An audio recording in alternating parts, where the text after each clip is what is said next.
But let me ask you this, because somewhere along in our lives, we've made or had to have made a big decision. Did you involve God when you made that big decision? Did you involve God? We make our decisions, and listen to this part of it. We make our decisions, but our decisions also make us. Our decisions also make us.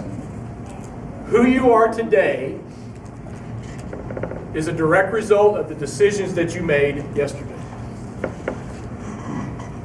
Who you are tomorrow will be a direct relation on the decisions that you made today. So you see the big revolving circle. Okay? Let's talk about King Solomon. King Solomon has been said to be the wisest man to have ever lived.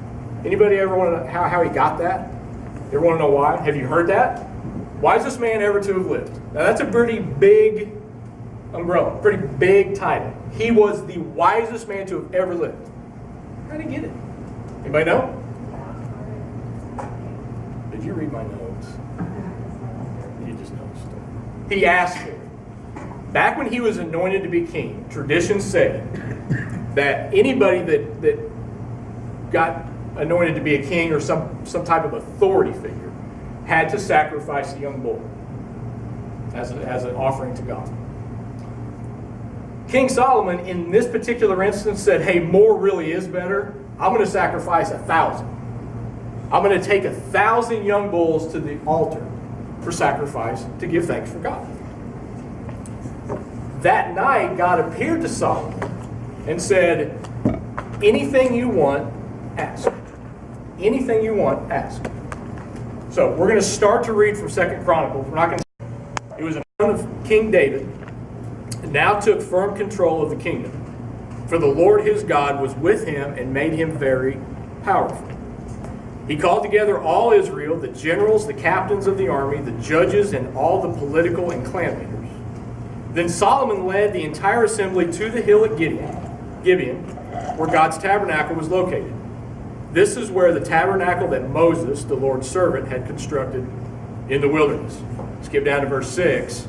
There in front of the tabernacle, Solomon went up to the bronze altar in the Lord's presence and sacrificed 1,000 burnt offerings on it. That night, God appeared to Solomon in a dream and said, what do you want? Ask, and I will give it to you. Now, we don't know whether God was prompted because of Solomon's act to ask him this question, but let me ask you. If God said, you have one wish, and I'll give it to you, what would it be? Think about it. Because the best part about Scripture is identifying yourself with Scripture. So if you're King Solomon, or if you're just you, and if God says Roland, or Stephen, or Amy, ask one thing and you have it, what are you going to ask him for? Kind of perplexed, right? You don't really know what you would ask for. But throw something out. Churchy answer, not churchy answer. Throw something out. What was the question? Seriously? What was the question? I was hoping Ashley either don't. Jordan Major, I am God.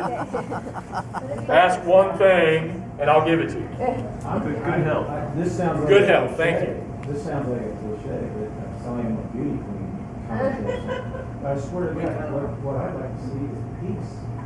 Quit all the arguing and killing and stupidity. Okay. I thought no wishes. Hey, the only honest man in church right now is him.